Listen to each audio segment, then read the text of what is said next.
Hi everyone! I hope you're having a lovely day. I am Kate in Fantasylands, and this is the Bookworm Challenge where I have to read and do absolutely everything in Genshin Impact. And hi Sivam! I hope you're having a lovely day. Oh my, I can't believe it's already. First of all, it's already so late, but on top of that, I must be close to answers already. Wait, that animation was different. Interesting. Dark side of the moon. Very, very interesting design with everything here, by the way. And I can't believe actually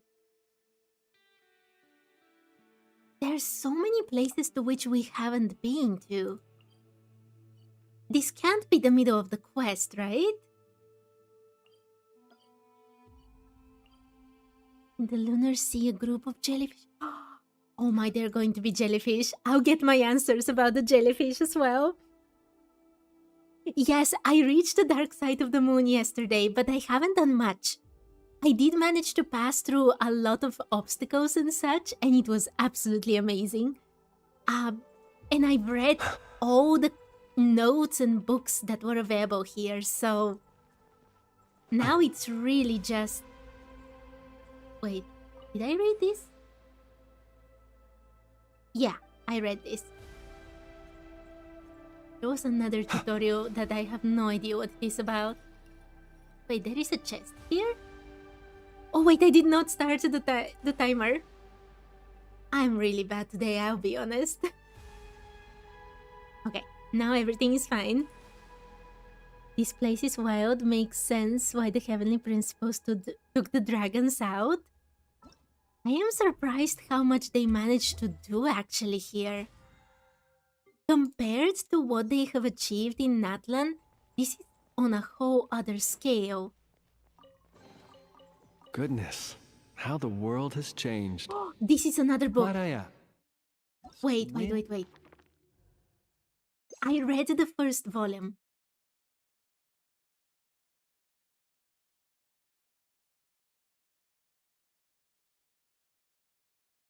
Moongazer's Engravings, Volume 2. Okay, let's go. This is a wild start to today's stream. Okay.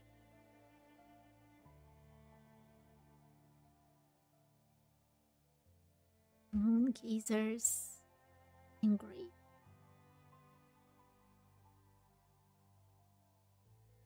Okay, let's go. Up until now, I know that Nin Kigia is like the parent of Nin Nin, basically adopted Nin Nin, who actually came from outer space. So let's see what is this all about. Okay, Volume 2. Note by Nin Kigia. The following is a verbatim translation of the first message received. It is indeed solely for research purposes. The 3,655 lines preceding this section appear to be a record of a historical or perhaps mythical account of this civilization. They describe in considerable detail how an immortal named Isna Kurel defeated 7 different monsters, or possibly compatriots, in succession, and ultimately brought the entire world under the rule of their empire. However, from this passage onward, the narrative changes dramatically. Its focus turns to Isna Kurel receiving word from another unknown land of a dark destroyer and a decline soon to come.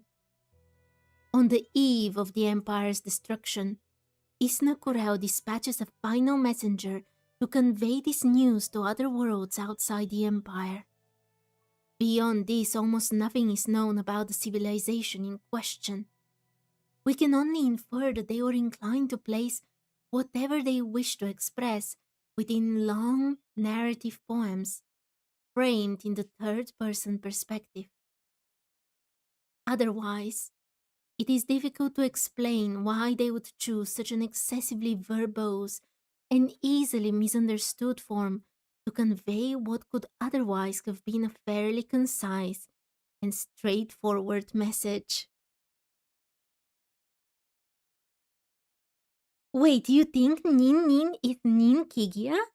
But no, Nin Kigia is the dragon. Or am I missing something? As far as I understood from last time, and oh wait, I have so much to talk about this as well, but Lusalim. Isn't Nin Kigia Lusalim? Or am I missing something? Lusalim says to my daughter, Nin Nin, and then we find out that Nin Kigia was actually the parent. So Lusalim is Nin Kigia, and it wasn't really a parent, but they managed to capture this space life form and bring it down there to Teyvat or the moon.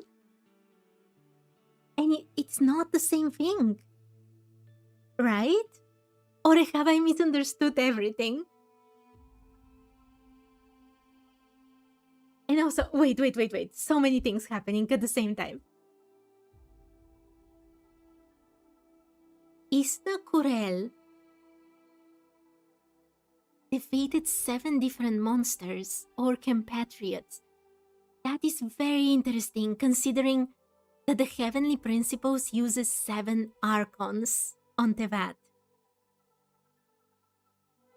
And especially because afterwards, Isna Kurel ultimately brought the entire world under the rule of their empire.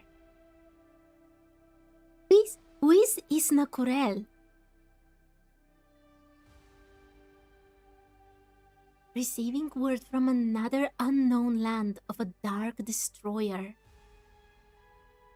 That has to be the Abyss. They were already talking about this before.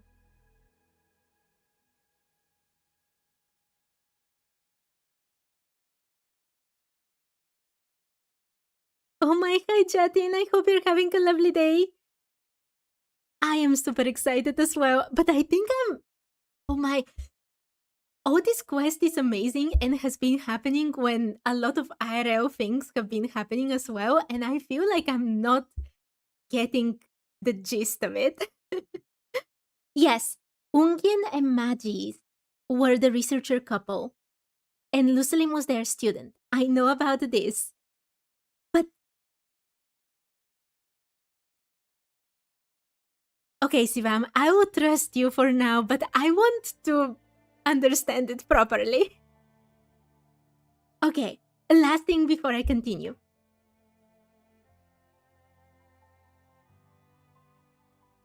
Aside from the 7 different monsters or compatriots that were defeated to rule the entire empire, it is very interesting that they recorded this information as a poem. A narrative poem, as if they were trying to make sure that nothing would erase the information.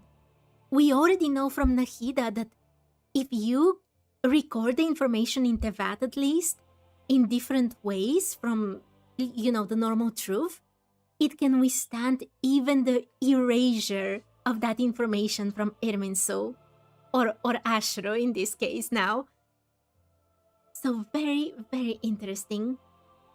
Okay, let's continue. Enta said, Isna Kurel, what words do you bring before me? What words would you lay at my feet? And that had come together in assembly answered. Note by Nin Kigia.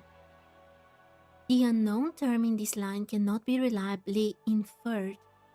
However, judging from the context, it appears to encompass the meanings of brothers, friends, rulers, and servants, all at the same time. These are the words we bring before you. These are the words we lay at your feet. O Isna Kurel, child of Gelvur, ruler of Trog. Note by Ninkigia, the protagonist's biological sex, assuming such a concept exists for this species at all, is entirely unknown. The language itself also shows no obvious markers of gender. Interesting. Oh my, sorry, Jatin, I have absolutely no idea about anything with soccer. Wait. Doesn't this sound very, very interesting for you? Returning to Fantasylands, I've always wondered about the Archons in Teyvat because their role in the world is very intriguing. Like, in the beginning, we see them as basically the rulers of each nation, but in the same way, they are servants. They are servants of the heavenly principles in a way, of Celestia. But you can also argue that the Archons are now friends. The Traveler has befriended all of them, even the Shogun, who was very much against that notion. And honestly, the way they use elemental powers without any kind of, vision, they don't need their noses to use powers. You can argue that they're like brothers and sisters of the Traveler. So for me, this refers so much to those beings in Teyvat that can be archons, that can be gods, doesn't it?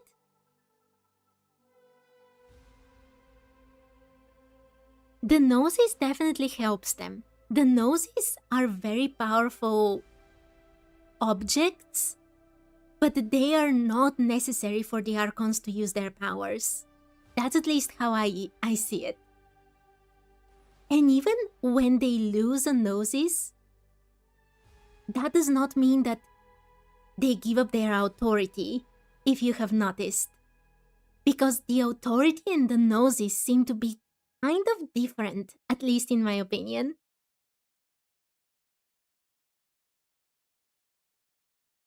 I am not sure about the whole vision thing as well. I think that there is something that we profoundly don't understand about visions. Oh yeah, Zhongli's noses did produce Mora. Although, isn't the Mora like his blood?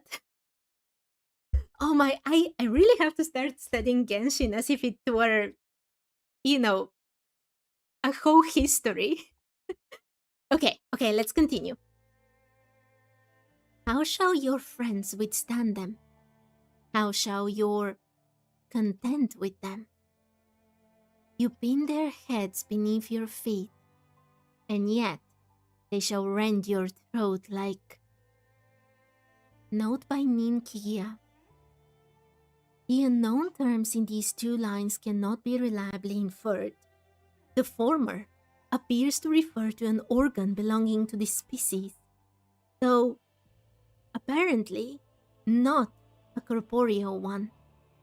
The latter may refer to some living creature or to a monster of local legend, though no prior mention of it appears in the text. Uphold you in your doings, our, and good God will not. What woke alongside you, our, and good God shall not. Note by Nin Kigia. The unknown terms in these two lines cannot be reliably inferred. However, judging from the context, it appears to encompass the meaning of merciful and good, and zealous for war and destruction at the same time. This really sounds to me like it refers to the heavenly principles. Send forth your messenger though you may, yet dark destruction shall still find your world. speak unto other worlds though you may, no thanks shall be given for your words. He shall stand with us no more, he shall dwell with us no more, and return to our land too, he shall no more. Then said Isnakurel, child of Gelvur,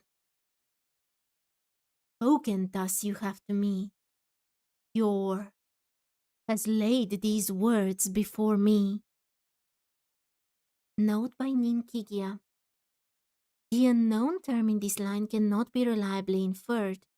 It may be a word denoting the will or the soul, though the context suggests an organ located on the surface of this species' body. Interesting. This has to be about the abyss, right? Dark destruction is coming. It will find your world. You cannot save yourself and your world, even if messengers, are sent. And even if you send messengers to other worlds, that will not save them as well. Okay, note by Ninkigia. Here, we pass over 137 lines of the text, which appear to contain nothing beyond a roster of various names and titles. Oh my Sivam, that is very possible about the siblings.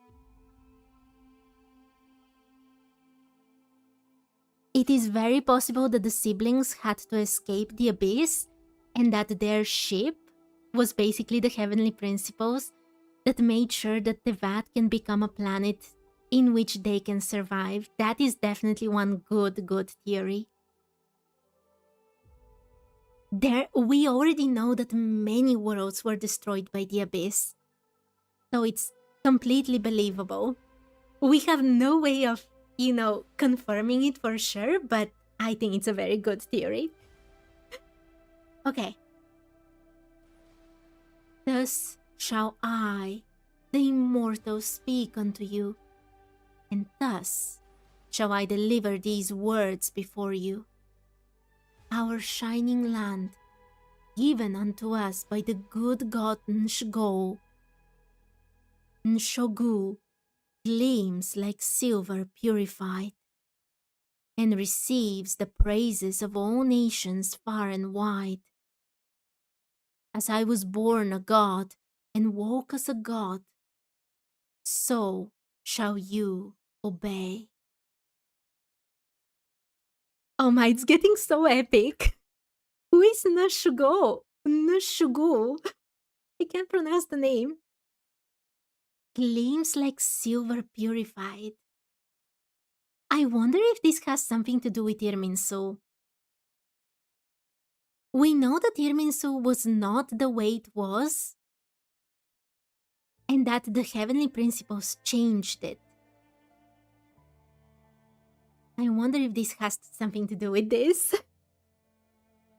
Then, said Isnakurel, child of Gelvur, that which walks shall walk, that which dies shall die.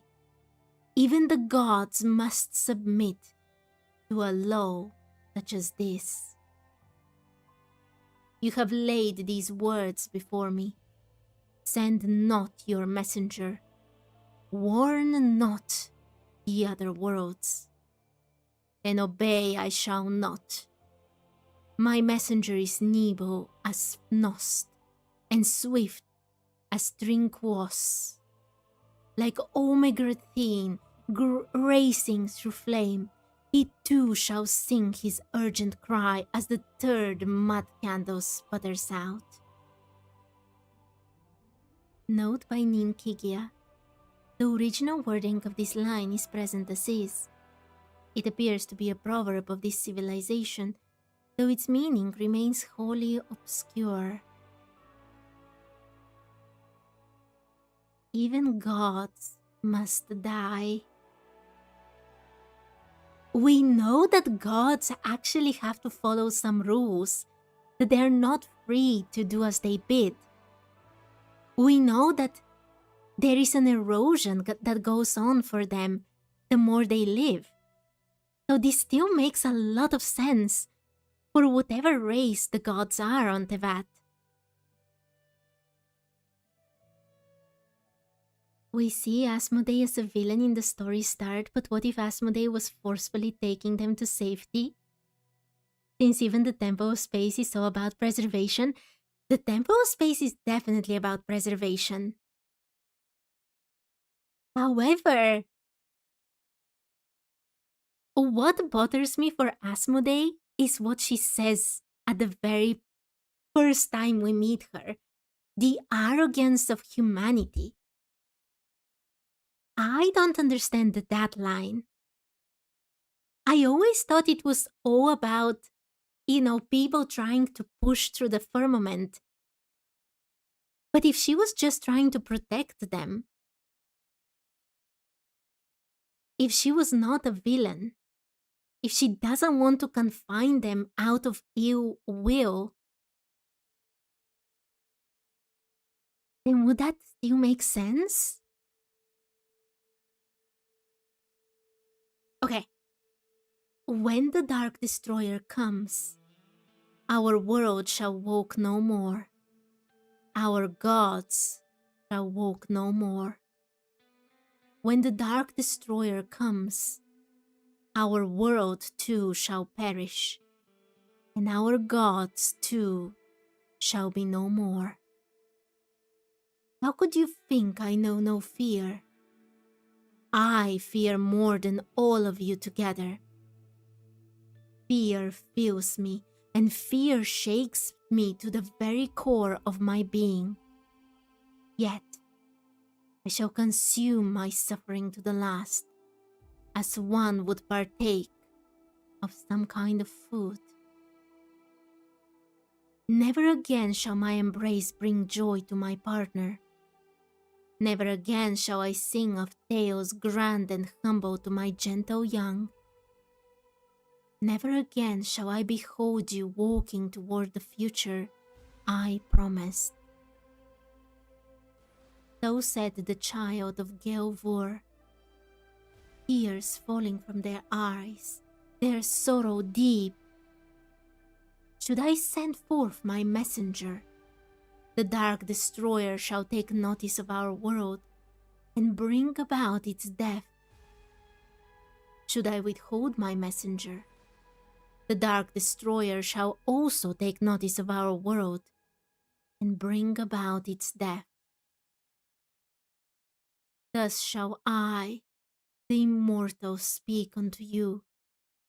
All that their eyes behold, the Destroyer shall conquer.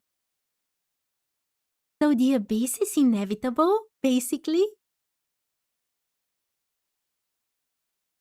That fear that they're talking about here. I wonder if that is the abyss within. What was his name? Oh my, there's so many names. The son of the child of Gelvor. Interesting. She says, Outlanders, your journey ends here. The arrogation of mankind ends now, yes. That is a possibility. That is one possibility that I've actually been thinking about a lot, Sivam. What were the travelers doing before Teyvat? If they even had a before. Considering that in Teyvat you can tamper with memories, that the traveler's sibling lost their memories to begin with, I wonder how much of their supposed story is actually true. But I also wonder if there is a possibility that they were not heroes at all, that they were not standing against the abyss, but doing something completely different. The HP decided to end their journey, and that It's arrogant to try and fight the inevitable end at the hands of the abyss. The heavenly principles might have done something to protect them, if they see them as their children. I can agree with that. But what I see a lot in Genshin is that every single thing that both the travelers and other characters in Teyvat are doing is actually to prove themselves. Prove to deserve their powers, their whatever they're trying to do, that they prove that they deserve to be allowed to do it. Even Dainsleif talks about proving yourself in that Teyvat trailer in the beginning. So I wonder if there isn't a different reason why the travelers are confined here. Something that has much more to do with their journey rather than anything else. Something that shows that before they came to Teyvat, they were very, very different.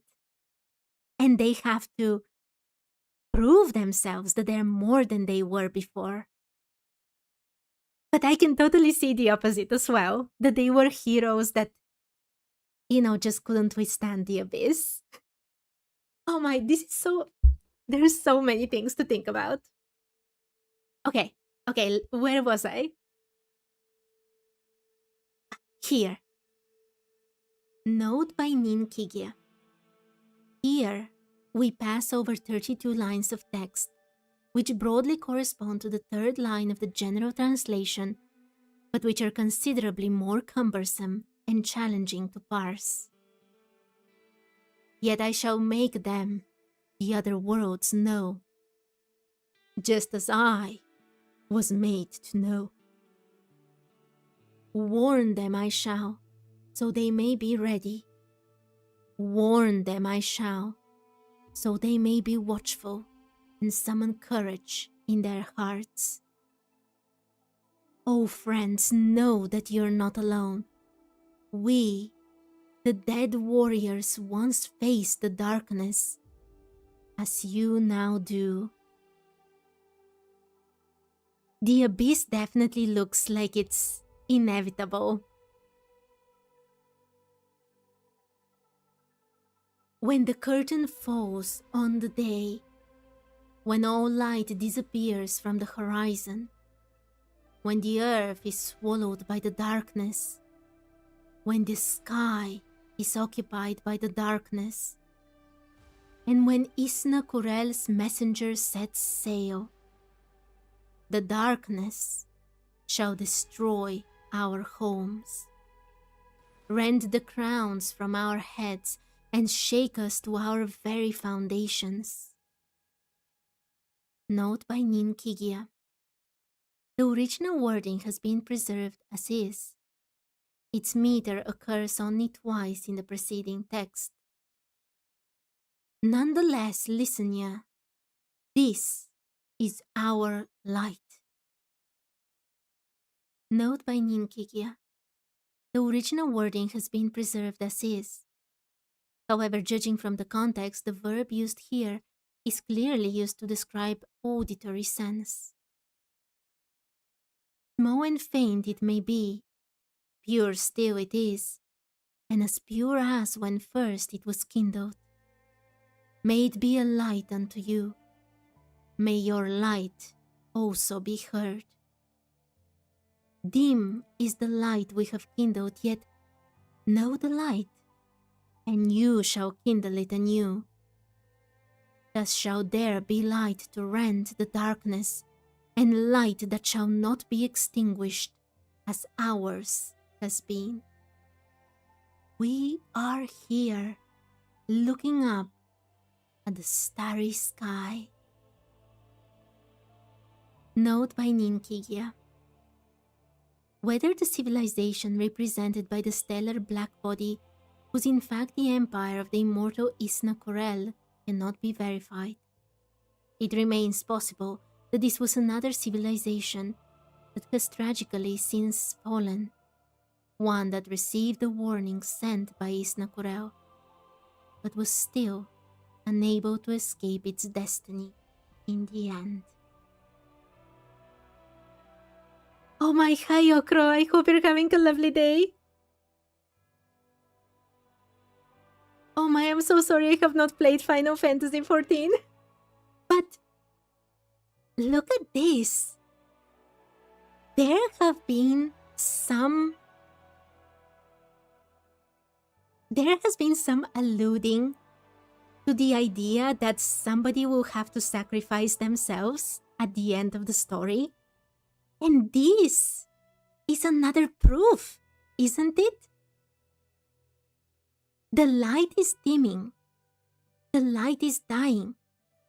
But you can rekindle it. You can restart it. But how?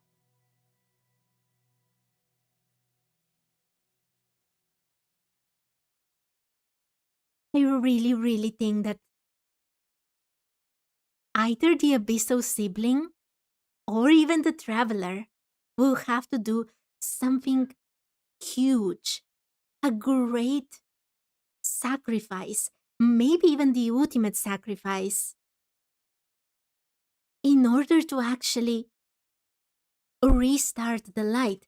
The moment the Abyss captures the vat, engulfs it completely, a new light flickers.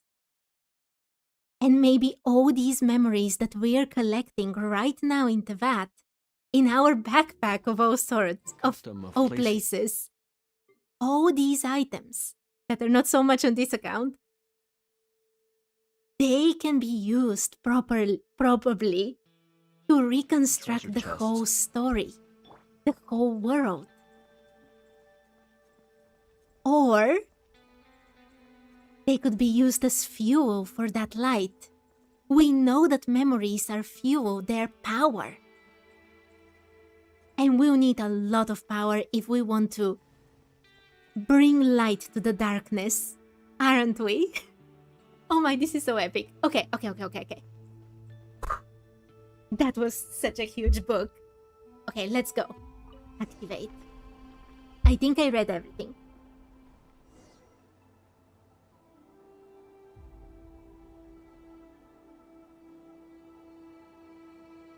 Are we? Oh my, there are many of the very, very terrifying lights there. Hypergravity state. Supergravity will make it hard to move. Try to overcome its effect. Okay. What's going on? Paimon suddenly feels so heavy. Paimon can barely fly anymore. It's like what happened with the Shogun. Where am I supposed to go? Take hypergravity limit. Wait. Why are we floating again? Ugh. Paimon's about to lose her lunch. This was so weird. Is the gravity constantly changing? This must be the fissure in the core.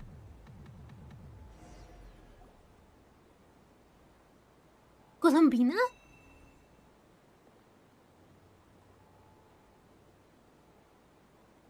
Huh? Gravity seems back to normal.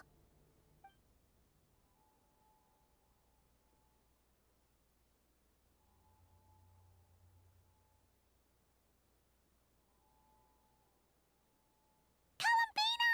You're back! Was it you who fixed the problem just now?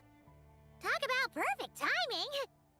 Oh my, and hi Vamachara, I'm so sorry. I hope you're having a lovely day. You and Okra appeared at the same time and I thought it was the same name. You think they wanted to talk about something deeper than just the Vat lore? They're definitely alluding. No, more than alluding. They're definitely talking about other worlds. We already knew that many worlds were swallowed by the Abyss. And Teyvat is one of the last bastions, right? It's still part of Teyvat lore, it's just that the dragonkind were way more advanced than humanity ever was. Absolutely. I think they were talking about other worlds, but they made sure they understood the rules in Teyvat. That's why they wrote the story like this. They wanted to protect the truth. So it is all connected. They did manage to conquer the moon. Everything here is so amazing. Oh my voice is dying. Oh, we were so worried! Where'd you go? Are you alright? I'm sorry. I didn't expect the depths of the space to actually lead to the moon's core. It contains an extremely high concentration of ancient moon energy. When I suffused this base with Kuvaki, I accidentally came into contact with it and was swept into the moon's core. It looks like a giant eye. So, you really went there? Paimon was starting to think this base was haunted. Anyway, Paimon's glad you're okay. We just discovered some new info about Project Moongazer. I already learned the truth at the moon's core. How? I discovered who you are as well, Ninin. It seems that is where my mission lies. Please, take me there. I am still so worried what Nin is going to do. What's wrong, Columbina? You look like you don't want her to go there. Ninin cannot survive within the moon's core. But I must complete my mission. You don't even know what it is. Yes, but it does not wait for you there. What? Your mission isn't to be accomplished at the moon's core. Rather, it is to be found in the place where everything began. You mean the Eye of Ibni Bellum? What? Yes. Your mission is to activate Project Moongazer within the Eye. That requires a data key made from the ancient moon's power. I can journey to the moon's core once again to retrieve it for you, but it will take some time. Are you asking me to return to the Eye and wait? Would that be all right with you? No. If I can't get the key myself, I'll wait for you here. Wait. Nin is going to eat the moon core? That would be brutal. But I was thinking about something else actually. Remember how I was so confused about Nin being a being from outer space, and yet looking so much like a Kohenki? What if this is the form that it got the moment it came to Teyvat? What if the form you take on Teyvat is also kind of under the rules of Teyvat, like it makes you be a certain form and it won't allow you to be basically this kind of monster that you're probably outside of Teyvat? Do you think that would make sense? Because otherwise, why would it look like a Kohenki out of all things possible? If it's not even from Teyvat. If you don't come back, I won't leave. I want to stay here and wait for my friend to return. Oh, they do explain it, Vamachara? Okay, I'm looking forward to it. Thank you. I understand. Thank you, Ninin. I'll be right back. I'll go with you, Columbina. If you insist. Yeah, the Traveler won't have any problem. She can withstand whatever energy is thrown at her. Huh, hang on! What about Eggy? Are we really going to leave her here all alone? And no, Paimon, you're also staying up here. Don't worry. I sent a message to Moggy's, and she's on her way. Oh, As long as she stays here, there's nothing else in this base that can harm her. Oh, Paimon's still a little worried, though. Maybe she should just stay here and keep Eggy company. absolutely. Huh? Don't you want to see what the moon's core looks like? There are two very interesting things happening here.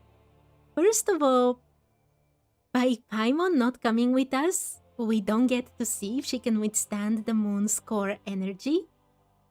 But second of all those changes with Paimon, her deciding to go with the Wanderer, expressing her frustrations, this is another small step in her growth, of being on her own, of being responsible, and trusting the traveler. Yeah, but Eki will get lonely here if we leave her all alone. She's also Lusalim's daughter, which is, well, something she only just found out. News like that always takes some time to digest. And it's not easy to handle. What if she starts to overthink things and runs off somewhere dangerous? Absolutely possible. So, Paimon's gonna stay here with her and wait for Moggies. Just make sure to come back and tell Paimon what you see, okay? Thank you, Paimon. My estimation of you has gone up once again. Paimon is the most suspicious being of all on Teyvat. I won't fight this. But, as I'm telling you, it's not only about her powers, it's about how she's changing. I think that is equally important. In that case, Paimon will increase your snack allowance by 1 share. Now, it's 3 for you and 7 for Paimon. Paimon acting like a big sister. How quickly they grow. Why so surprised? Paimon did watch Eki grow up, you know. Sure. Alright, go on. The sooner you go, the sooner you'll be back. Don't make us wait too long. All right. Traveler, come with me. Okay, wait, I want to see. I think this is the one I read last time. Okay, let's go. Go without worry. The ground beneath your feet is safe. Oh my, this does not look safe at all. I am not afraid of heights, but this is an eternal abyss. The finish line is down below. Don't be afraid. We'll go together. Let's go. That's what I've been saying, Sivam, about her initials. Exactly what I've been saying.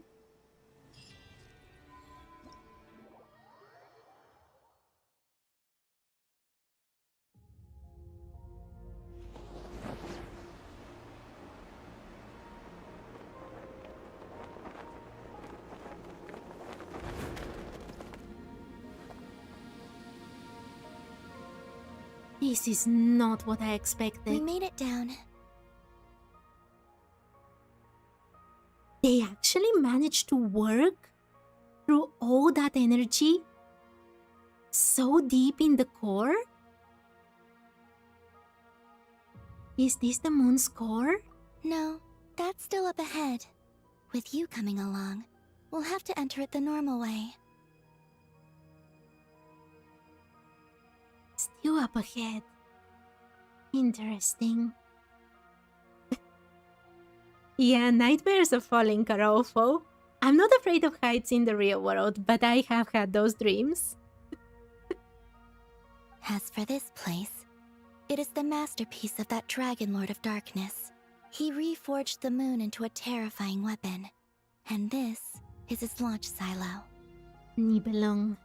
The lunar core, the source of the moon's power, became artillery fire aimed at Teyvat. However, that primordial ruler ultimately met defeat at the hands of the heavenly principles. This place is no longer a threat.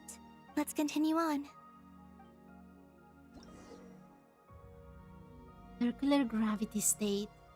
Inside the launch tubes of the space-based weapon, gravity is not exerted from the ground but by the inner walls of the ring-shaped launcher. Interestingly, stamina is consumed at a much slower rate in this area. Okay, wait, this is where we came from? I can't go much more? Oh, I wanted to look through that place. Darf Nibelung, absolutely. Oh my, hi CJ. I hope you're having a lovely day. All remaining systems shall bow to the First Order. Wait, I got lost. Okay, this is the right path. And yes, I get very easily lost. We are walking atop the wall of the launch silo. You've probably noticed that the gravity here is a bit off. It seems there are devices maintaining this facility. I can already see how this will make me very dizzy.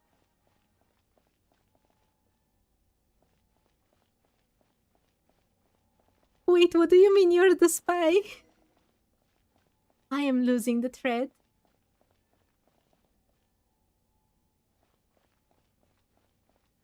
We'll need to choose the right path. Over there.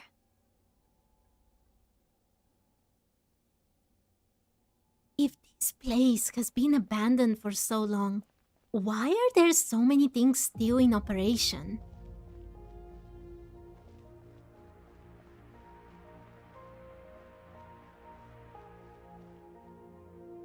I will try to survive, CJ. Wait, is that a hole in the ground? I'm not supposed to go in the hole, right? Oh, I can't go in the hole. Okay. Good to know. Oh, Watch out for those engineering mechanisms. Don't let them slow you down. I think I watched only the original trilogy of that. Okay, let's concentrate. I am not risking flints, but the traveler shouldn't get flints' luck on this account.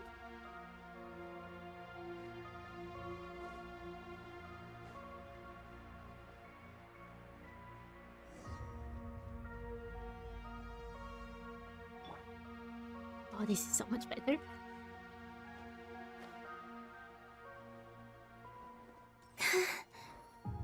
I love jumping with Columbina.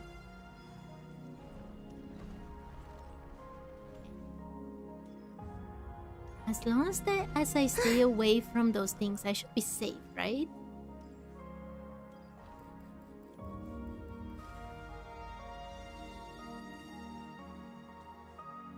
Am I supposed to go?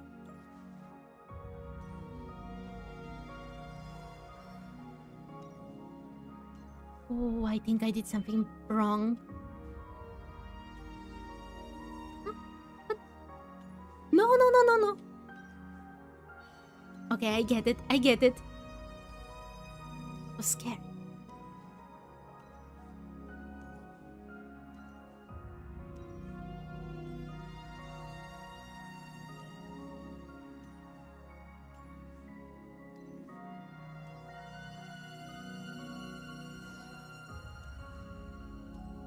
Wait.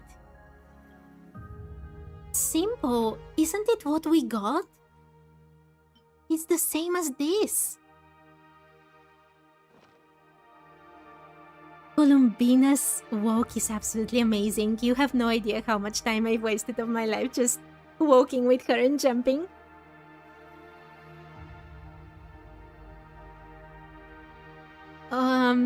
Yeah, Columbina is terrifying. About what CJ said. The gravity has shifted again. Are you alright? We're almost there.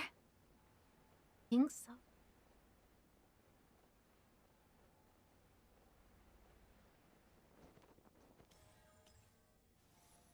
Insert key.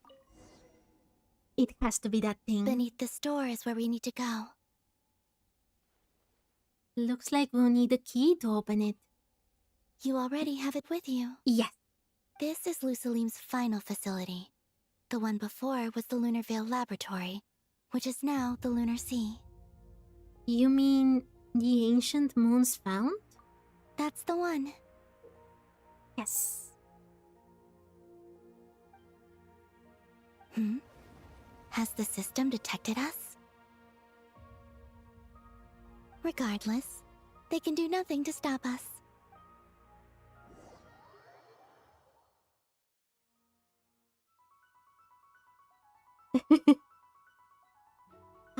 actually like both Columbinas. Her Q could have been a literal moon cannon, that would have been epic. But I'm happy with both of them. The scary ones that many people imagined, and the much more gentle yet, completely clueless Columbina. Both of them are very nice for me. Warden of the Flame, Ebonis Ili Rabuti Lutamati. They're not doing my job easier. Can do nothing to stop us, fires the literal Debbie. The last line of defense before the moon's core. It appears that the only thing that affects it is Archeolune energy. You might be able to use Archeolune repos to destroy it. Destroy all subnodes connected to the core to completely destroy the core in the Guardian's central nexus. I don't get it. Also, why am I with...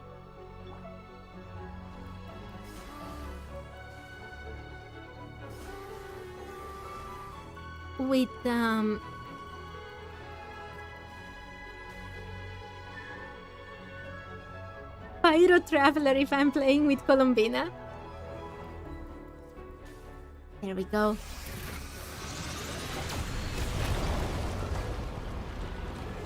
Is that a black hole?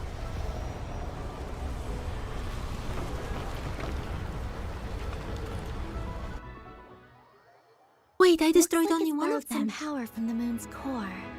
The gravity here has gone. Make sure to dodge those barriers.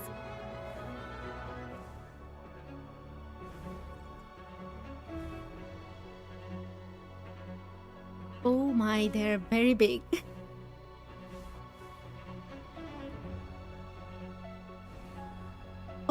Oh my, where did that come from? I'm getting ready.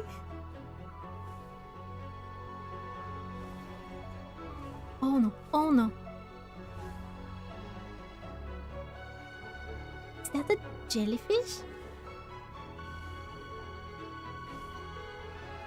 Oh, it's one of these things.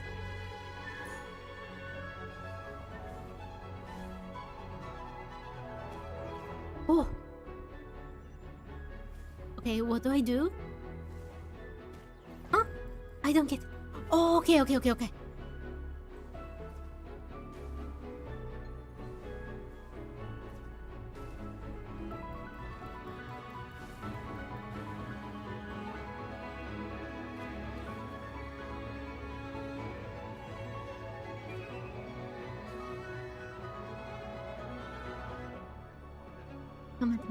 Come at me. But don't hit me.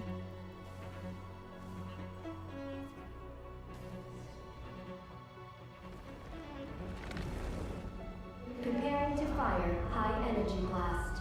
Oh, that's not good. Don't get hit. Yeah, I'll try. Empty device. Let's push forward while we have the chance. We're so nonchalant about this. Don't get hit by the huge death ray. Is it powering up again? It is powering up again. Oh my, hi Devil, I hope you're having a lovely day. Okay, I have to be fast. I don't know where I'm going. Oh, this should be safe.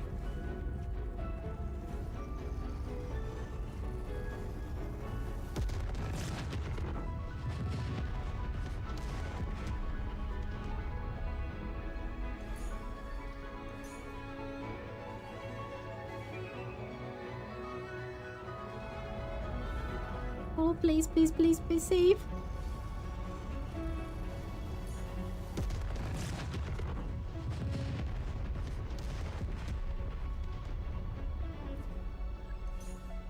Am I supposed to come here, or am I going in the wrong direction? Oh my, I came in the wrong place, didn't I? Where am I supposed to go? to return to the correct road. Actually, I need to get hit by it for the achievement. Didn't I just get hit by it?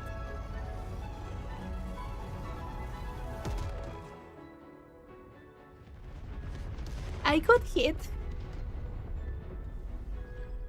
Come to think of it, this could be what the doctor fires at the start of the first boss fight version. Enter? Wait. Am I supposed to be using one of these things? Huh? I thought this would work. It doesn't work.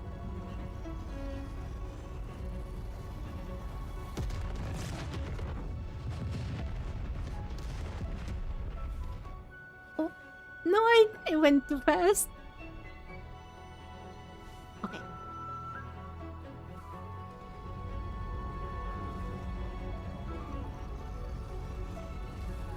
Okay. Okay, that was it.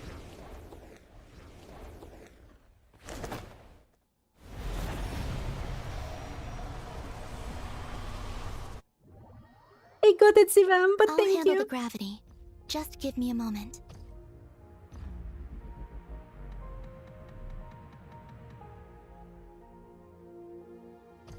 Why is the traveler able to affect gravity actually?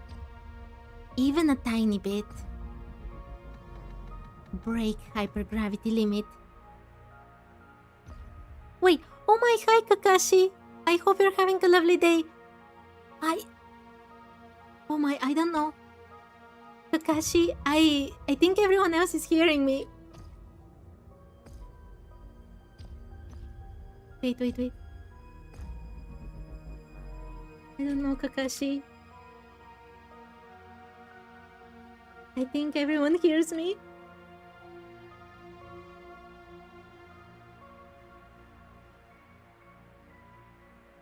Okay, sorry, I wanted to answer Kakashi if he can't hear me, really.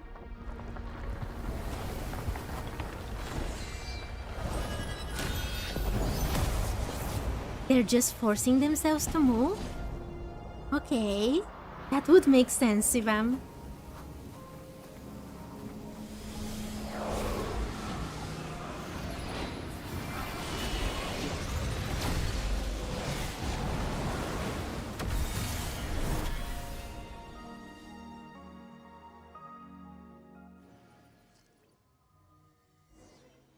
That was so epic. This is the moon's core. Beautiful, isn't it? The ancient moon energy concentration here is very high, so stay close to me. Let's keep going. Are they holding hands? You must be wondering what Project Moongazer is. In truth, our whole journey so far has been a part of it. The Eye of Ibni Bellum, Ungian's Circle, the Space Lifeform Capture Station, Lusalim's Lunar Veil Laboratory. And now, we're here. The origin of the moon's life, and the seat of its will. Its core. What is this? Our journey has reached its end. She is the key to activating Project Moongazer. It looks so much like the dragons in Natlan. Who? An imprint left here by the project's final inheritor. She will explain everything. Hey! Hello there! Oh my, that was definitely not the voice I expected. Hello? I'm Ninkigia. You could call me Ninin. That's what people usually call me. Wait, so she is Nin Nin. I shouldn't have doubted you even for a second, Sivam.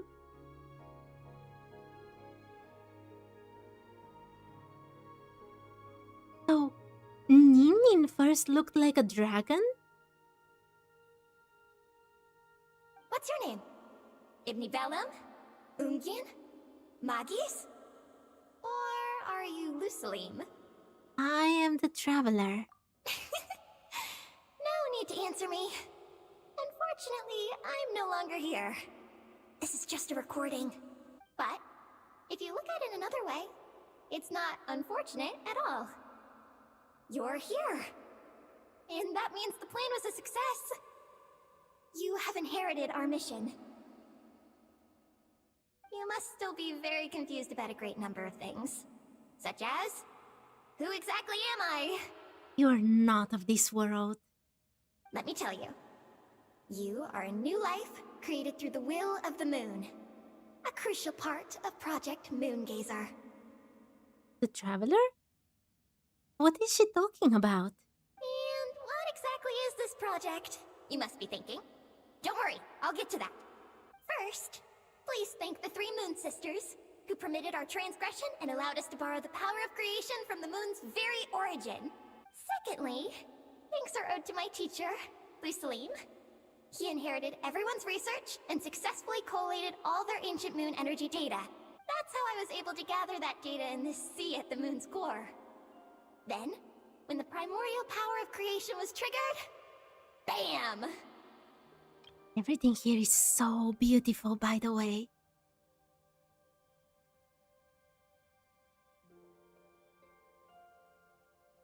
It reminds me actually a tiny bit of the Van Gogh kind of painting in the Temple of Space. He's talking about Nin. Interesting. A cute little black Kuhanky, namely you, was born. She's thinking that she's talking to Nin. You might inherit the name of someone who came before us through the ocean of data. Or you might not. But you will probably recall that you have a mission. So this is how Eggy was born. So she wasn't actually brought from outer space. Ninkigia was, and then Nin became, well, Nin. Next, we must say thank you to Madame Magis, who uncovered the nature of our astral visitor, a database life form. Her research was the foundation upon which you were born. And we have Ungian, who sacrificed his life to relay the final message that our guest civilization sent out into the stars. Then came the first Moongazer, Ibni Bellum, who led us to the moon, opened our eyes, and tirelessly gazed into the brilliant, starry skies. Finally, dear successor, thank you as well for your imminent sacrifice, which will activate the final step of our project.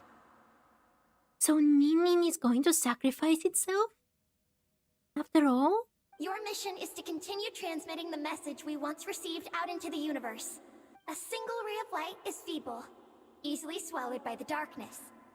But as long as another light shines out before it can fade, then one day, there will surely come a ray of light that pierces the night like the dawn. I imagine you understand what I mean at this point, yes? As it happens, my time is almost up. But that's okay. I'll be joining them all soon. Oh my, hi Vance. I hope you're having a lovely day. Come to think of it, you might actually have inherited my name. She has inherited your name. It's time to say goodbye. Go complete your mission. And lastly, I salute you, and all your fellow Moongazers. So Nin is supposed to continue bringing the message about the impending doom of the Abyss through her own light to other worlds.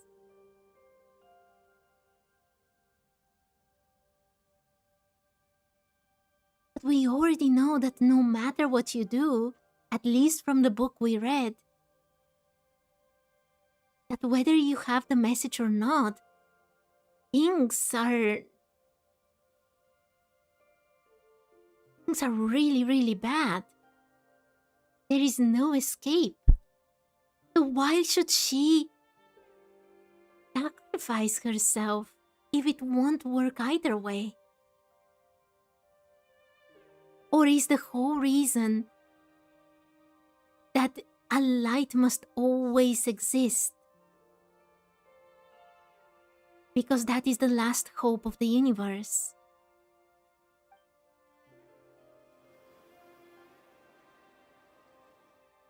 And that's everything. All the researchers who once explored the starry sky have had their data merged into this ocean. By the will of the moon, they will be reborn at some point in the future in forms akin to eggies. They will instinctively consume each other to acquire more data until the mission becomes clear in their minds. Then, they will walk the path we have walked once more, come here, and learn everything. They will use themselves as keys to open the Moongazer module in the Eye of Ibn Bellum and resend the message out into the universe. Then they will return to the cycle of life.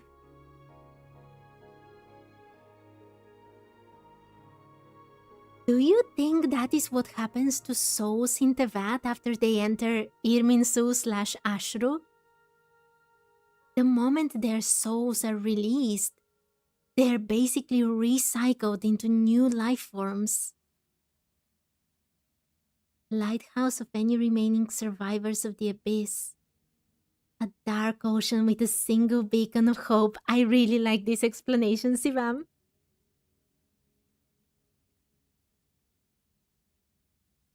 The abyss is just one of many things that can end them. I think the abyss is the most terrifying thing that can end a civilization or even a whole world. But yes, there is definitely these themes, Vamachara, where we see lots of things rising and then falling and then something similar but not the same rising again, only to fall once more in Teyvat. Yes, and this cycle may have already happened more than once. That said, calling out into unknown space is not necessarily safe. The dragon researchers must have also realized this, which is why they began work on the lunar veil. Because a message can also be used to find them, right? And in Ninen's era, the world already teetered on the brink of destruction due to the conflict between two supreme beings. But peace has been restored in Teyvat, at least for now. If the signal sent out this time ends up drawing the attention of the darkness that dwells amidst the stars to this place... As promised, I will hand the key and the message over to Ninen, but do you think we should stop her from completing her mission? Or should we support her? Are they really going to make me choose this? I really need some time to think. I understand. Then let us return to the first Moongazer's tower. What about Paimon and Ninnin? Don't worry. Magis will pick them up. It'll be a fairly long journey. We'll have plenty of time to give this some more thought. Let's go. It's time to leave. I honestly don't know what Magis I has can already choose. picked Paimon and Ninin up and is heading back. We can get going once you're ready. Give us a moment. Wait, can you give us a moment? All right. Still, we shouldn't delay for too long.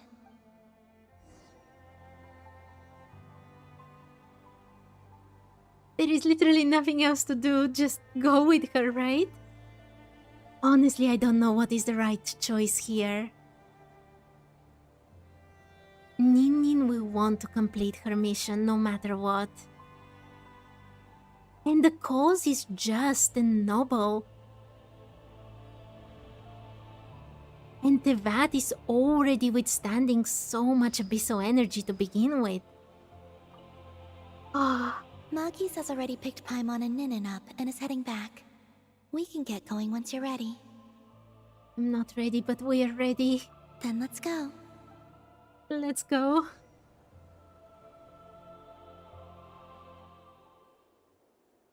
Oh my, I really wonder if there is actually going to be a choice for me.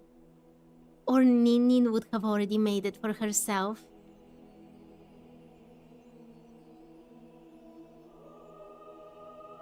These look so much like little ships. Like the spaceship we came with to the moon here. Why are they still operational?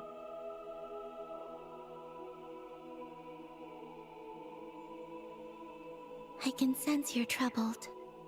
I am too. So it might be best if we spend our journey back in silence. Gaze upon the moon, at Teyvat, then look up at the starry sky. You will find the answer, I'm sure. Is she going?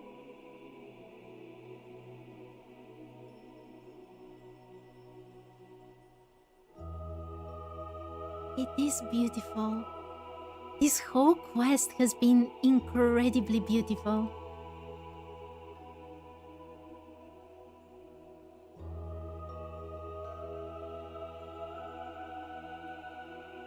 The pale star.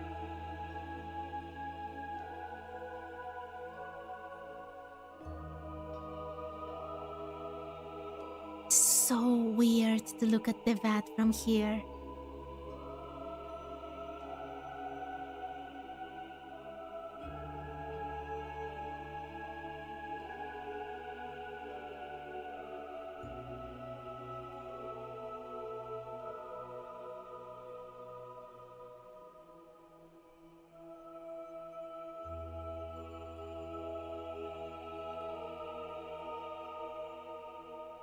My, please don't make me choose.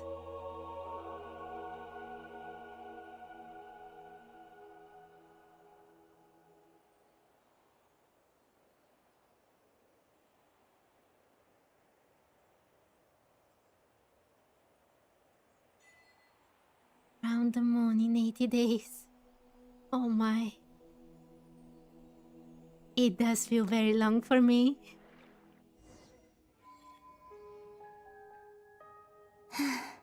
We're back. Traveler! Galambina! Looks like things went just dandy for you two at the moon's core, huh? We did indeed learn a lot. Oh? So, you know where Eggy came from? And what Project Moongazer's all about? Yes. Yes. And the key to unlock the Moongazer module. It's all right here. I'll hand it over to you now, Ninin. Once you've read the information here, you'll know what your mission is. Thank you. I have been waiting for this moment. Galambina? Traveler? Why do you two look so serious? Because our mission involves unknown risk. What kind of risks? You'll find out by the time you're done reading. Oh,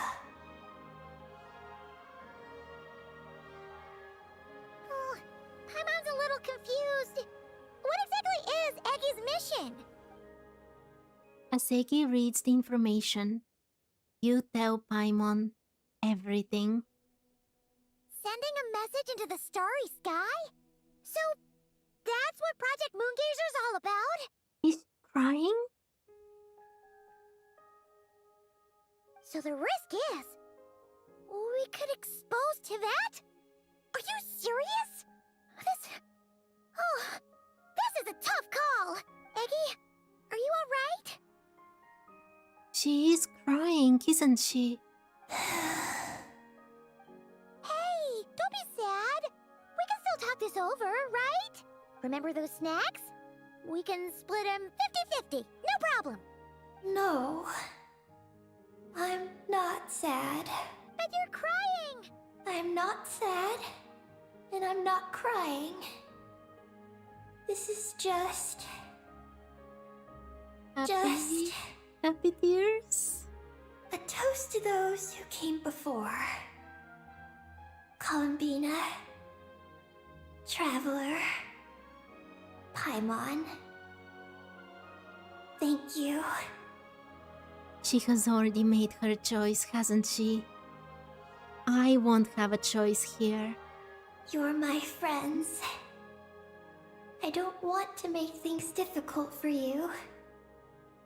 So, I'm willing to give up on my mission. What? was 100% sure she was going to do her mission.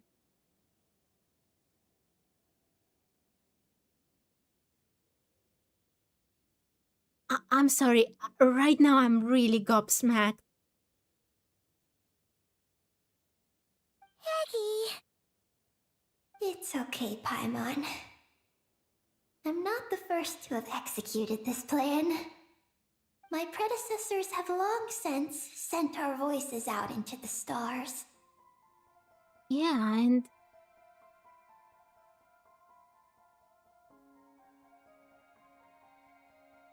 do you think that's the reason the abyss is so prevalent on Teyvat? Because they kept sending signals? Those voices, so filled with courage, must have traveled to the farthest reaches of the starry skies by now. If they weren't snuffed out from existence. As long as those voices endure, silence cannot reign across the universe. And that is enough. But we can't be sure that they survive. Traveler, have you made up your mind? Maybe we could execute Project Moongazer one last time. It's unfortunate, but we can't take the risk. Wait, I do have to choose?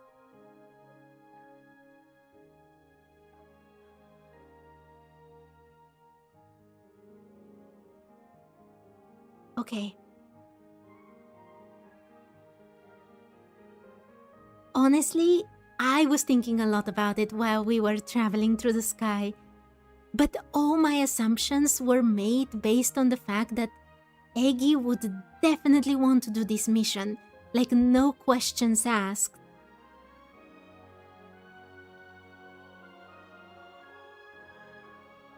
Oh my, there is a Genshin's illusion of choice again?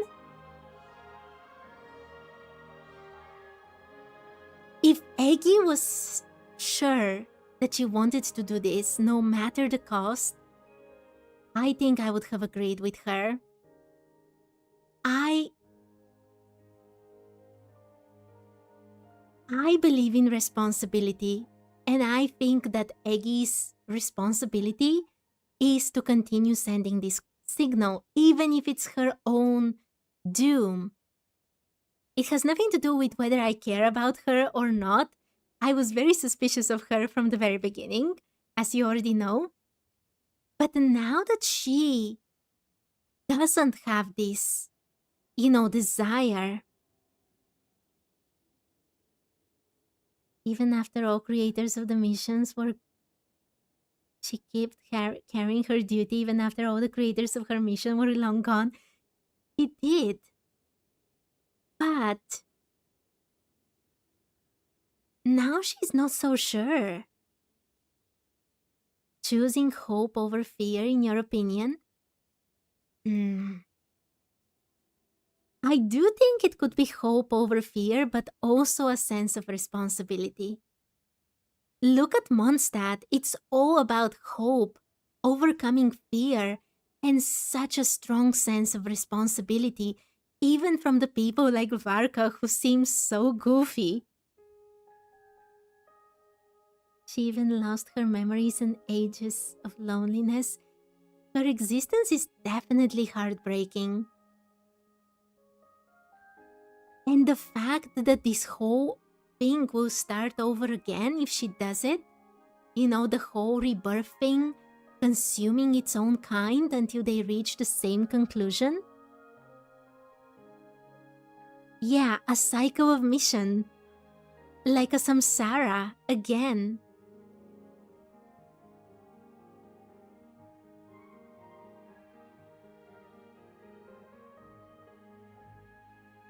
Okay. I don't know what you meant by the inevitability of the choice. But this is my logic now. Eggy is fine not doing the mission right now. I do think that Teyvat is currently in a very precarious position. With everything that the Tsaritsa is trying to achieve, with the powers that are already trying to break through, with all the things that happened because of the doctor,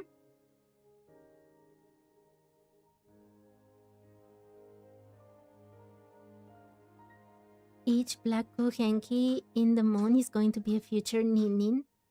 They just mindlessly exist, but later on they get the mission and the consciousness, right? But my point is this. I think right now there is a huge risk for Teyvat. I don't know if if the information that was sent before hasn't been snuffed out, but I choose to hope that it has not been destroyed. That the previous messages of the previous Ninins survived and continue to have that voice in the universe. And also, probably most important of all, I wonder if it's just more prudent to leave Nin alive and conscious right now, and for her to be ready to send one last signal if Teyvat is really doomed. That is my logic. So it's unfortunate, but we can't take the risk right now. And what if I could use my power as the moon goddess to shield the messages that Ninum sends? What does that mean? Kuvaki and the ancient moon's energy are both, in essence, the power of the light realm. As such, I can infuse my power into the transmitted messages. Okay. Once the data passes through the false sky, I can also use that same power to monitor the surrounding area. If there's danger, I can erase the information. That way, we won't be discovered. It is the same choice, but I like thinking about the choices in games. I agonize about them a lot. Oh? Well, that sounds great! But can you maintain your power the whole time? Well, my strength does have limits. I can only keep it going up to a certain distance.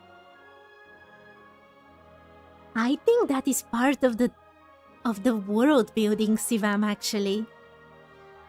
It tells us that no matter what, we, the travelers, or the travelers, not the players, are bound by rules, even though supposedly they are not. Because we have been given choice a lot of times, and most of those times, if not all of them, it was not really a choice.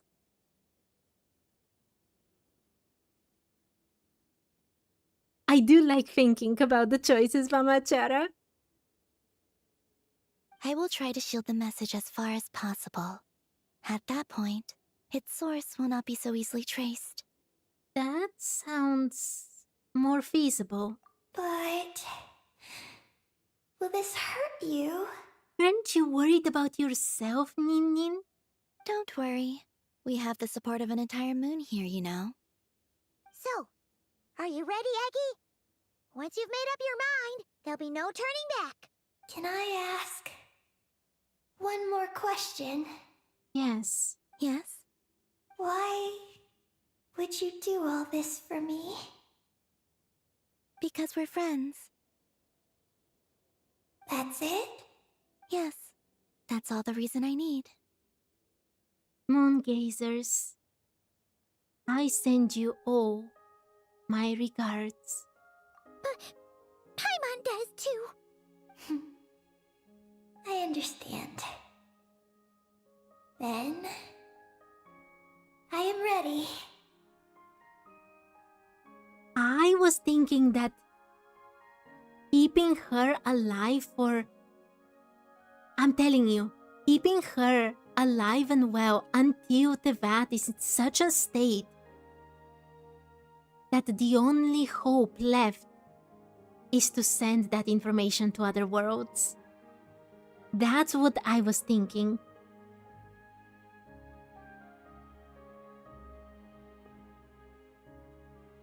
Reaching out and exploring is good. But the question is, are they ready for this? Or are they just throwing away their last chance? In so many different ways. I was born for this moment. All right. Now sing out toward the stars. Teyvat's moonlight shall send you off on your voyage.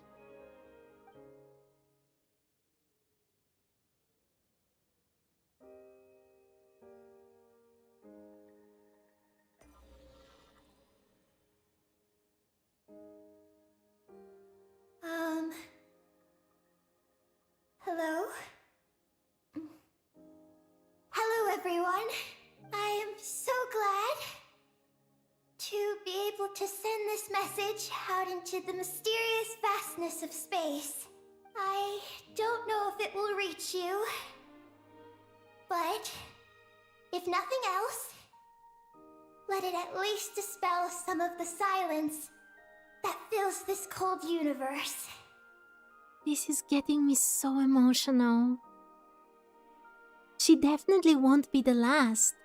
I know that she will be reborn. And this samsara-like life cycle will continue on, but you never know when something can happen to this moon, or to the facilities, or anything. That was my logic.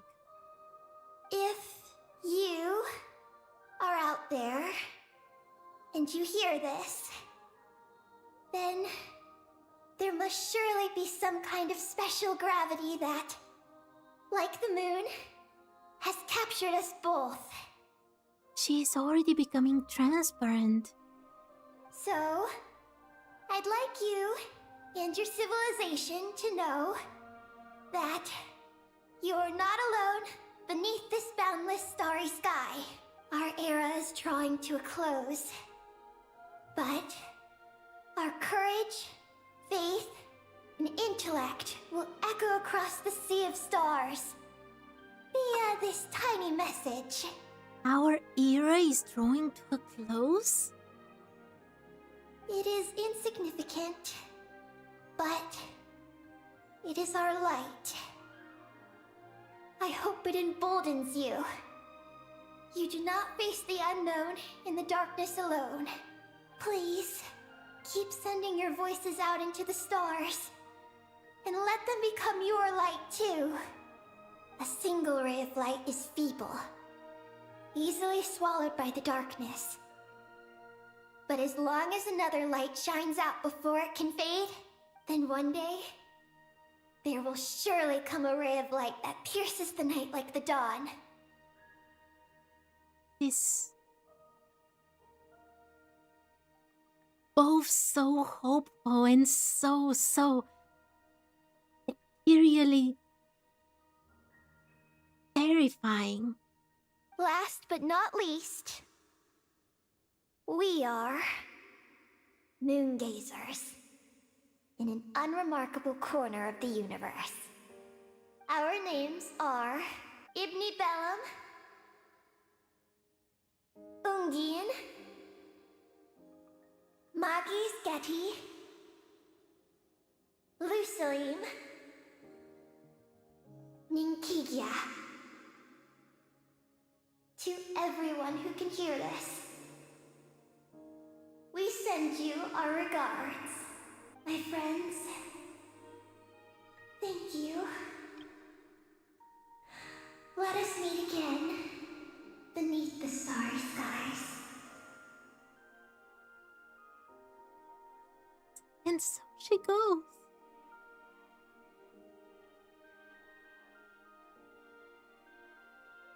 Eggy has completed her mission. Her hat. Are you okay, Colombina? Witness of the moon. The moon goddess once used her power to bear witness to the journey of the moon gazers. Now it has become a witness to your journey as well. I'm fine. But I need to stay focused for what comes next, since I'll be pushing my strength to its limits. Then let's hurry and find a quiet place. Goodbye, Eggie. Paimon will always remember you.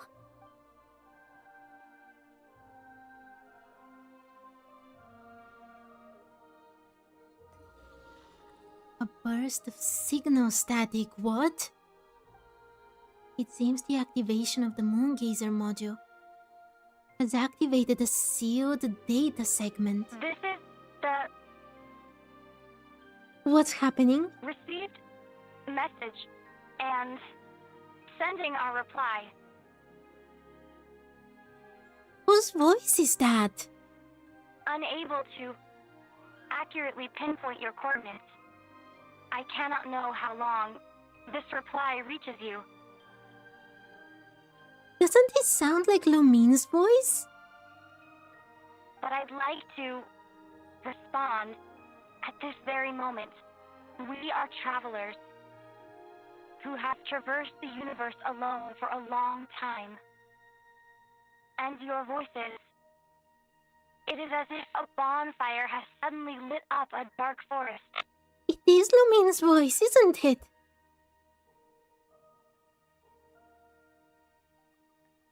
You take great risks, yet you are fearless. You inspire us and warm our hearts. I believe, in this moment, it is the gravity of the starry sea and destiny that connects you and me. He received the message?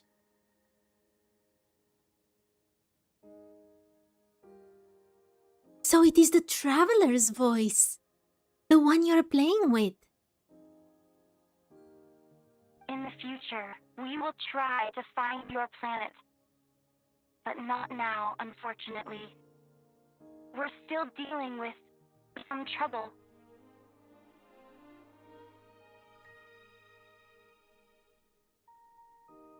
So what you were saying before about them being heroes, this might actually be a good proof of it. They couldn't come right away to Teyvat for some reason. But the ship stopped twice here.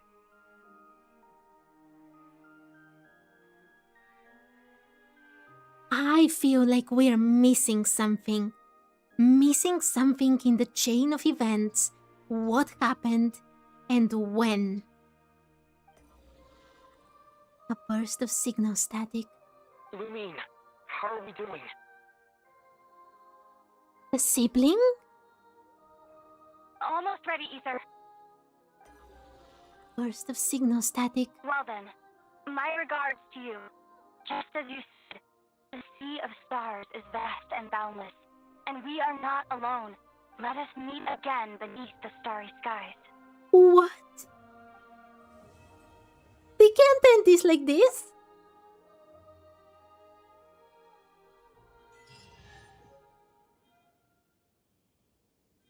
No.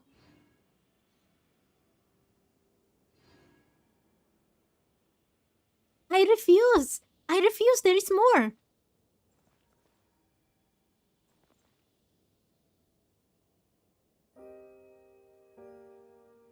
Stellaron Hunters intensifies. We don't know when the message was He replied who to. wishes to Oh, and hi Sylvie, I hope you're having a lovely day. I'm sorry I got completely absorbed with this. They do refer to each other as Lumine and Ether. My mind is officially blown. Completely. I don't know what the achievement was. Oh my, I have so many achievements to read. Wait. First of all, this is the thing I read. This is Ninin's hat. I already read this item. Oh my. 6EQ UJ5. That was the achievement, wasn't it? I have absolutely no idea what these numbers and letters mean.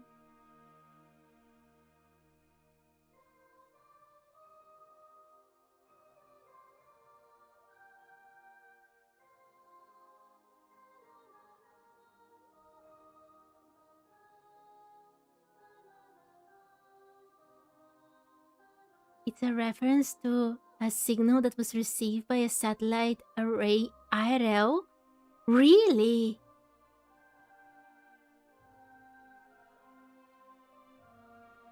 The traveler being related to Akivili is definitely a good theory.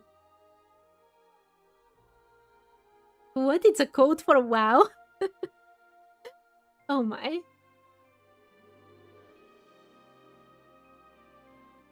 Well, with this message, it does sound more like they were heroes somewhere before coming to Teyvat. And they received a message. But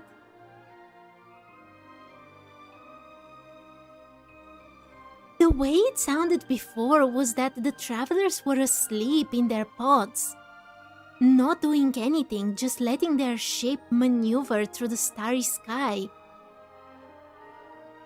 And according to that outfit, they stopped on Teyvat, but the ship decided to keep going People ought on not be and then return to Teyvat.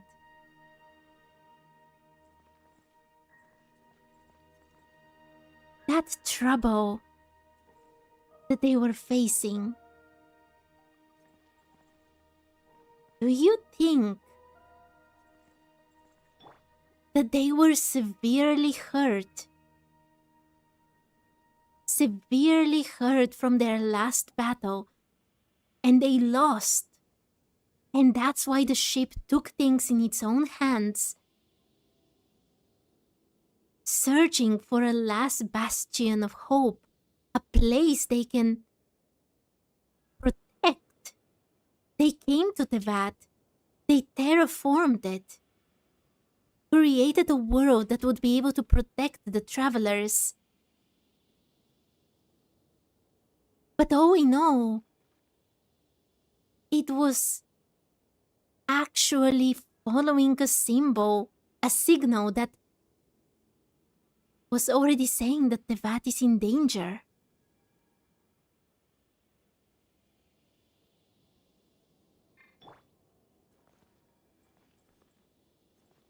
It's really poetic that the traveler is on Teyvat because of the message Ninin's predecessors broadcasted. I want to know which message they received. How long ago? The traveler doesn't remember this stuff, and this is very important.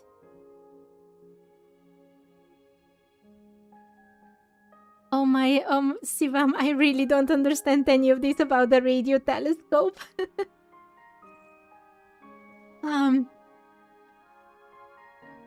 What we found in the Temple of Space is that there, most probably the other sibling was kept, and they probably used their memories to return to Teyvat.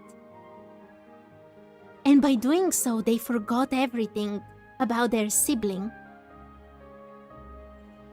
The traveler herself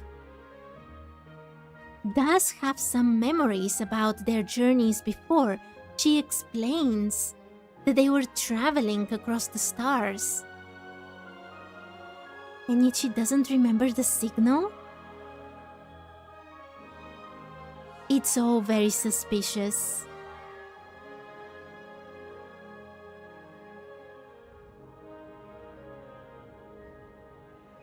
The arrogance of humanities believing they're capable of fighting the abyss, it could be.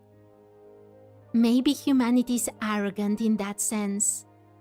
And the only thing you should do, according to the heavenly principles, is not exactly to submit, but to basically give up and protect the little corner of the universe that is still not swallowed. It might be the reasoning behind it. But yeah, I feel like we're still missing something.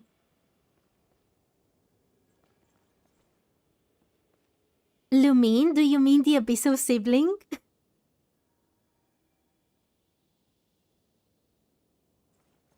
There's so many mysteries around all of this. Okay.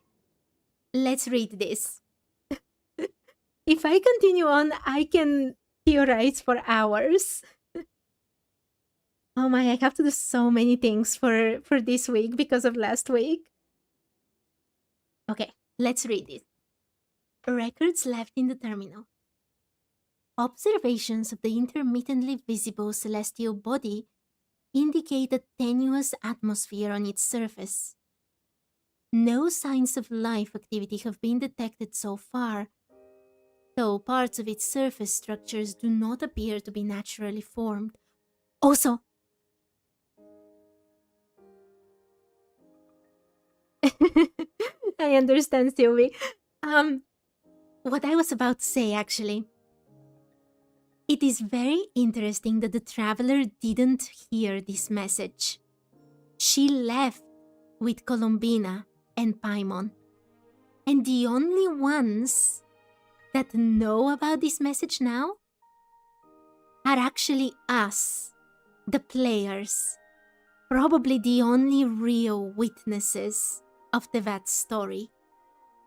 And I want to make sure that this is important because of this. This message was not recorded in the history of Teyvat. It is not recorded in Irminsul. It is not recorded in Ashro. Because, do you remember a few patches ago, I was looking at the old quest with, what was her name? The one from Liyue with the 3 deadly selves. Zibai. And I was searching for the place where she was explaining about Tao. Because she mentioned it, I'm absolutely sure. But when you go to the quest, it's not recorded. Which means that the only people who know about the things she talked about with us in that carriage during our path together, it's us. In that case, the traveler as well, but us, the witnesses. And here now, it's only us.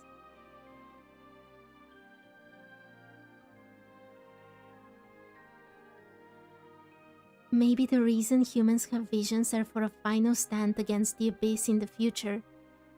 And for fighting off the Abyss so far, it could be, I think that we're still missing a lot about visions. There are so many convoluted things about them. HP are preparing humanity for a final fight against the Abyss. That is possible. But if I go with what you were previously saying, Sivam, I would think that they are just cutting them off and giving them the best chance to just survive and nothing more. They have to be, the humanity of this world has to be satisfied with what they have and not reach beyond their powers. That's how I see it right now.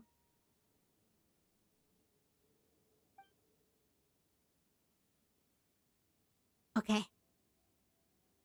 Although I have expelled the Oath-breaker Ungian from the team, his lunar biosphere work and nearby test sites may still be useful for landing on that star. But let's not dwell on him.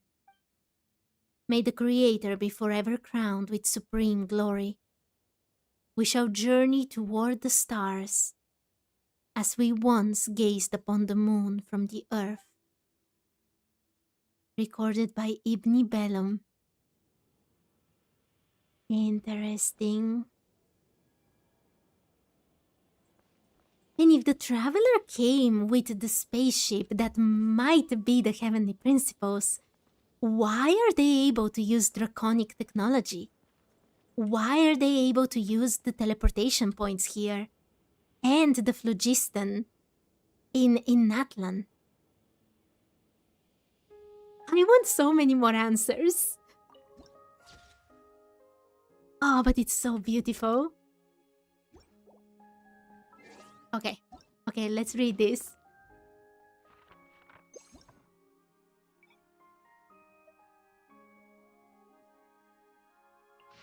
A gaze, a gaze toward the stars. The eye of Ibn Bellum. High atop the moon gazer's tower, a pioneer turned his gaze to the starry sky, deep and unwavering. And yet they're still looking at Teyvat itself. My mind is officially blown up, I'm telling you.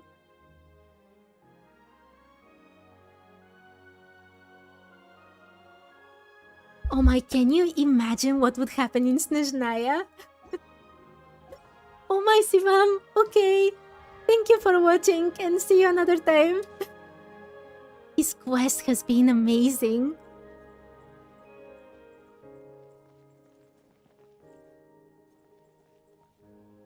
Is this just a teleportation point here? Yeah. Wait, there are many of these things? Ancient moon's remnants. Interesting. Okay. Okay. Can I jump from here or do I have to teleport? Actually, I don't know. How do we get there? I want to continue exploring. Oh my, it's already time for me to stop.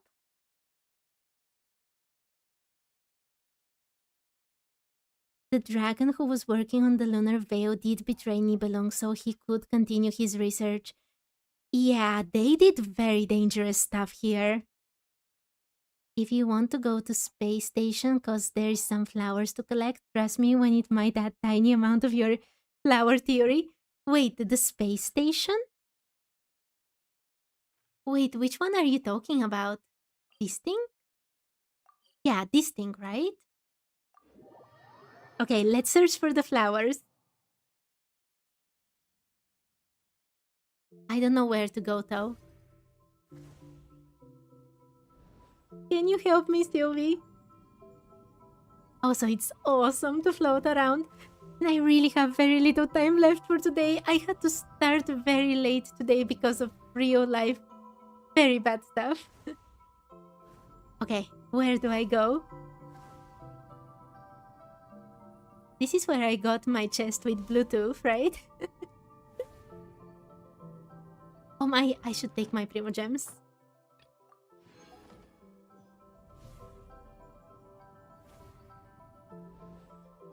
Go to the main station and then go left. This has to be the main station.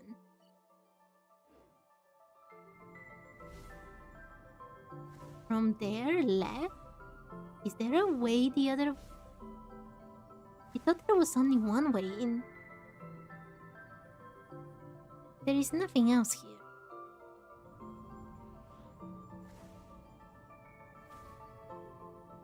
Oh, probably from there, from the door to the left. Oh my, it's so beautiful though.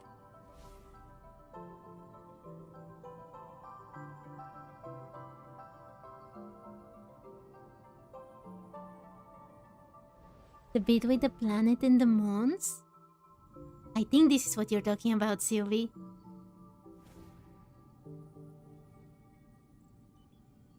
Wait, there is something here. A gravity control room. Oh, to the left. There we go. I think I'm on the right path.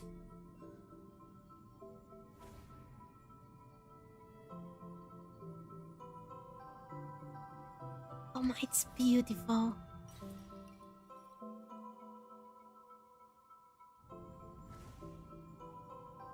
I can't believe how many things they've made amazingly throughout all of Notcry.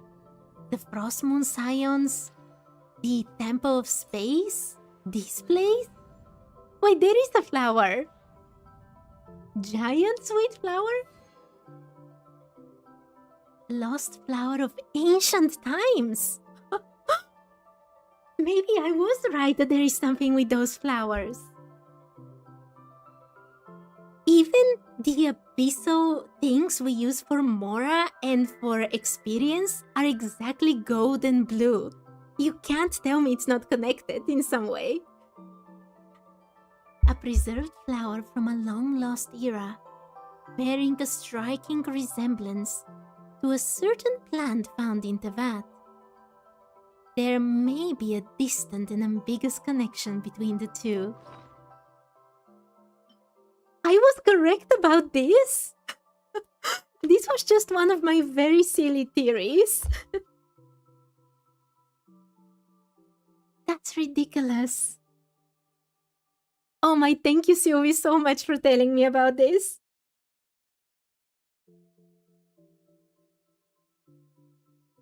Is there a mint as well?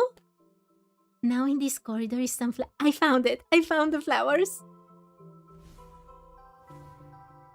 Another one. Oh, and common chest. I'll keep this close.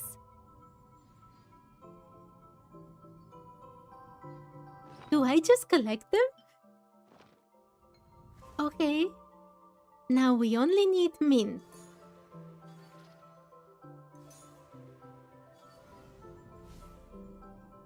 Three of them.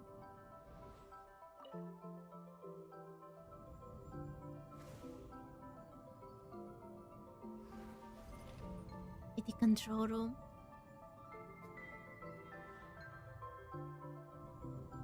Where am I? Wait, there is something down below.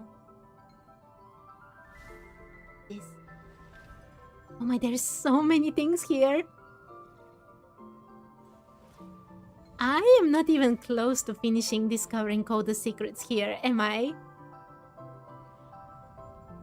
Can you enter inside? Yes. I think I have to put all of them inside in order to unlock the chest below, maybe?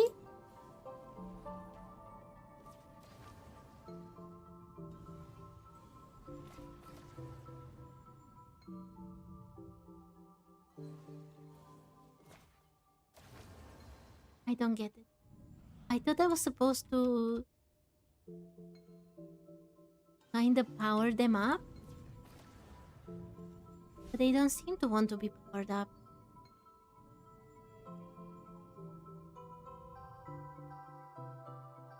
We can't do anything with them for now. For now. I bet they're storing this for the future. There's secrets everywhere. I'm so excited to find them all. Oh my, but this week, I have to do so many other things with Genshin. I haven't done Stygian, The Abyss, Imaginarium. Oh my, it's going to be such a huge week and it's almost gone. I can't do anything with these things. Where is the thing I need to put inside? Wait, I can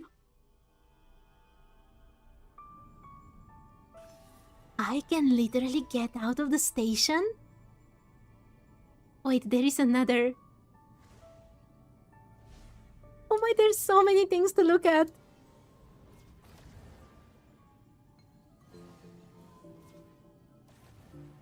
Doesn't work.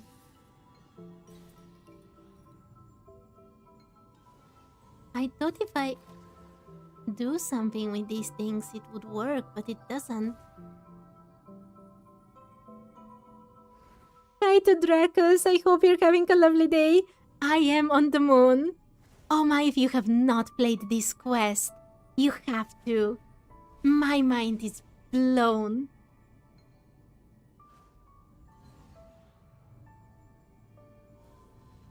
Can I bring this one up there? I am not doing that puzzle correctly, am I? Oh no, we're not supposed to be out in space without protection. I think I destroyed the Traveler.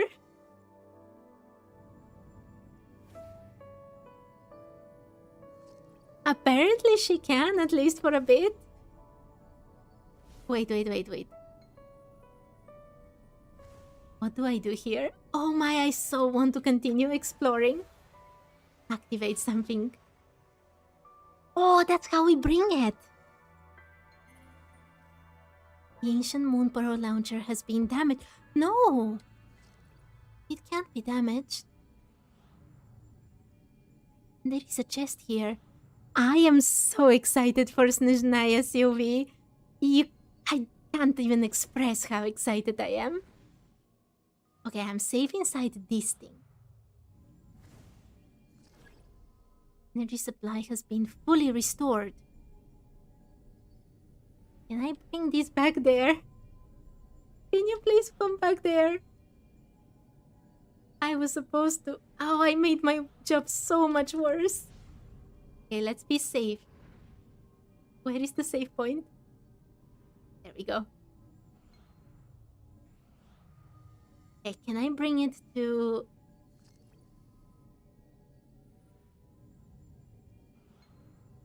this thing? Can you please go down?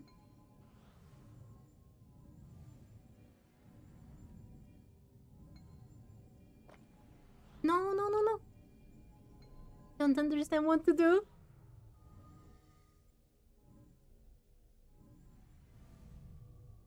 Are you entering? No!